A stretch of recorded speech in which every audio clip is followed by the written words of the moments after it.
यह video special Hindustan के मुस्लिम भाइयों के लिए है। जब भी कोई आतंकवादी हमला होता है उसके अंदर मैं ये नहीं कहता कि एक कौम के आदमी होते हैं, लेकिन सबसे ज्यादा आदमी मुस्लिम पाते हैं। मेरे मुसलमान जो आवाम है, मेरे मुस्लिम जितने भाई हैं, उन सबसे पहले तो एक विनती है, वे चंद आतंकवादी आपकी पूरी कौम को धब्बा लगा देते हैं। आप कितने भी अच्छे हो, आपकी सारी अच्छाइयों को मिट्टी में मिला देते हैं। जब कोई हमला हो उसके बाद सबसे पहले आप लोग उनको पकड़वाने के लिए प्रदर्शन क्यों नहीं करते? आप लोग सबसे पहले सरकार की मदद क्यों नहीं करते? क्योंकि वे चंद आदमी जिनके नाम खान, इब्राहिम इस टाइप के हों, वे आपकी पूरी कौम को बदनाम कर देते हैं। मैं आप लोगों को बता देता हूं, हर कौम के अंदर, हर धर्म के अंदर कोई ना कोई घटिया आदमी हो सकता है, लेकिन पूरी कौम घटिया नहीं हो सकती। इसीलिए आप अपनी कौम को बदनाम होने से बचाना चाहते हो तो दो तीन चीज आप लोगों ने सीखनी पड़ेंगी, और वे सीखना ये सबसे पहले तो आप लोगों को प्रदर्शन करना चाहिए। इतना बड़ा पहलगांव के अंदर हमला हुआ है, हमले के अंदर मैं आप लोगों को बता देता हूं, जाति पूछ कर मारा गया, धर्म पूछ कर मारा गया। या नौबत किस लिए आई है? ये चंद कुछ पत्रकार साथी, सोशल मीडिया चलाने वाले, उन्होंने जाति धर्म को टारगेट कर करके इस लेवल पे, इस मुकाम पे पहुंचा दिया है कि आदमी आदमी का, जाति जाति की, धर्म धर्म का दुश्मन हो चुका है। और आप लोगों को एक बात और बता देता हूं भाई, किसी मुस्लिम को बुरा लगे 100 बार लगे, तुम्हारा अगर कोई सबसे बड़ा दुश्मन है वो है ओवैसी। अगर तुम ये सोचते हो कि ओवैसी तुम्हारी शान है या ओवैसी तुम्हारे लिए आवाज उठाता है, तो ये तुम्हारा सबसे बड़ा पागलपन है। वो पता है किस लिए? वो इसलिए ओवैसी की राजनीति आज तक आप लोग नहीं समझ पाए। हर टाइम वो अपने मुंह से जहर उगलता है हिंदुओं के नाम पे, जहर उगल के उसने लोगों की मानसिकता इतनी छोटी कर दी है कि जो हिंदू मुस्लिम है ना, आदमी ऑटोमेटिकली उनमें बट जाता है। और जब जब चुनाव आता है, गौर से देखना, जहां भी चुनाव आओगा, यूपी में आया हो, बंगाल में आया हो, राजस्थान में आया हो, ओवैसी ने उस टाइम जहर उगलना शुरू कर दिया, और जहर उगल के उसी जगह पर जाकर प्रदर्शन करता है। सपोज करो उत्तर प्रदेश के चुनाव में ओवैसी ने आकर प्रदर्शन कर दिया। अब हर सीट पर 7-8 जो हजार मुस्लिम वोटर हैं, जो उसके कट्टर समर्थक हैं, उनकी वोट वो ले है। क्यों? आप लोगों को लगता हमारा मुसलमान भाई है, बड़ी अच्छी बात कहता है, वे वोट ले ली तुम्हारे से 8000 वोट, जो सरकार के विपक्ष में पड़नी थी, यानी कि बीजेपी के विपक्ष में पड़ती हैं वो वोटें, बीजेपी की तरफ तो जाती नहीं।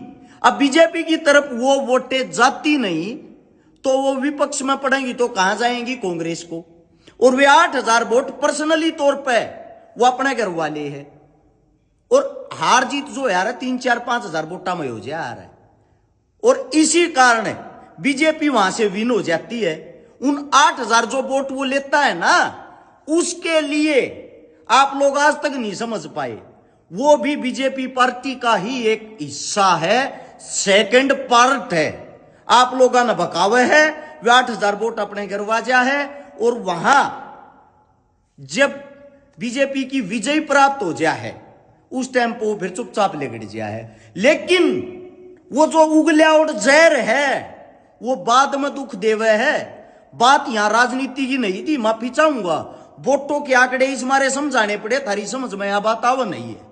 आप लोगों को बता देता हूं, वो तो चला जाता अपने घर, वो करता अपनी राजनीति, सरकार से उसको कोई द्वेष भाव नहीं। क्यों? क्योंकि सरकार का ही आदमी वो स्वयं है। लेकिन जो जहर वो उगलता है चंद पैसों के लिए, सरकार से जो वो बोरी भर रुपये ले है ना, जिनके कारण वो यो जहर उगलन लाग रहा है, उसके कारण वो जहर जो आम जनता वो समझ नहीं पाती, उनकी नस नस में वो जहर भर रहा है। उस जहर के कारण ये हिंदू मुस्लिम हो रहा है, उस जहर के कारण आदमी आदमी के खून का प्यासा हो रहा है।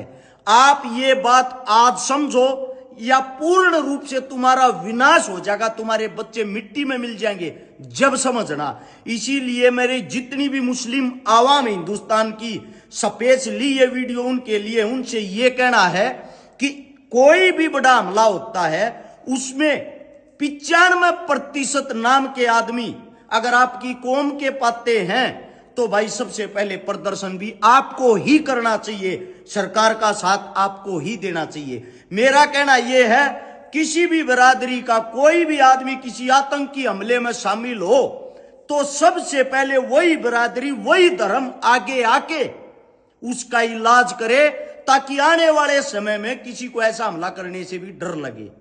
आप लोगों को यह वीडियो अच्छी लगी हो तो दोबारा से इसको गौर से पूरी सुनना और सुनने के साथ अपने बच्चों को जरूर सुनाना। ये छोटा हमला नहीं है, पुलवामा हमला हुआ, पुलवामा के पास ही पहलगांव हमला हुआ। दिन प्रतिदिन न जाने कितने आम जनता मारी जाती है, कितनी आम जनता पर यो अत्याचार होने लग रहा है। आतंकवाद से लड़ने के लिए अकेली सरकार नहीं लड़ सकती। आतंकवाद जब तक खत्म नहीं होगा, जब तक आम जनता साथ नहीं देगी। जो जम्मू की, कश्मीर की, वहां की जितनी भी जनता है, जो टूरिस्ट वहां घूमने जाएगा, उन सब ने इन नजरात देखेगा, उन सब के अंदर दुश्मन नजर आऊगा। क्योंकि जब तक वे स्वयं नहीं खड़े होंगे ना, और स्वयं वे खड़े होकर प्रदर्शन नहीं करेंगे, सरकार का समर्थन नहीं करेंगे, सरकार को सपोर्ट नहीं करेंगे, तब तक इन चीजों पर पूर्ण रूप से लगाम नहीं लगाई जा सकती। साथ में ये कुछ पत्रकार साथी हैं, कुछ भी अहिंसक पोस्ट डाल देते हैं, जाति को लेके, धर्म को लेके। ये छोटी मानसिकता बनाने लग रही है लोगों की। कृपया करके हाथ जोड़ के विनती है सरकार से, ऐसे ऐसे पत्रकारों पर, पोस्ट डालने वालों पर भी सख्त से सख्त कार्रवाई करी जाए, क्योंकि जुबान से उगला हुआ जहर सबसे खतरनाक होता है। और ये जो पहलगांव में हमला हुआ है काफी निंदनीय है, तुरंत उसकी जांच की जाए, क्योंकि जो खुफिया एजेंसी 6 अप्रैल को उनके पास ये जानकारी आ ली थी, खुफिया एजेंसी के पास, कि ऐसे ऐसे कुछ अन्य अपराधी टाइप के आदमी हमला कर सकते हैं, घुस आए हैं। और उसके बाद भी वहां 2000 से ज्यादा पर्यटक थे, उनकी सुरक्षा के लिए, बचाव के लिए वहां पर कोई भी एजेंसी, आर्मी कुछ भी मौजूद नहीं था। जब पता था तो पता होने के बाद भी ऐसा हमला हो जाता है, तो उस पे मेरे हिसाब से सरकार को पहले से ही तैयार रहना चाहिए था। और इस वक्त हम संपूर्ण देशवासी सरकार के साथ है, लेकिन कोई ठोस कदम ले, ये ना हो पहले पुलवामा, अब पहलगांव, अगला हमला कहीं और। इस चीज को यहीं पे रोका जाए, कैसे भी करके रोका जाए। धन्यवाद।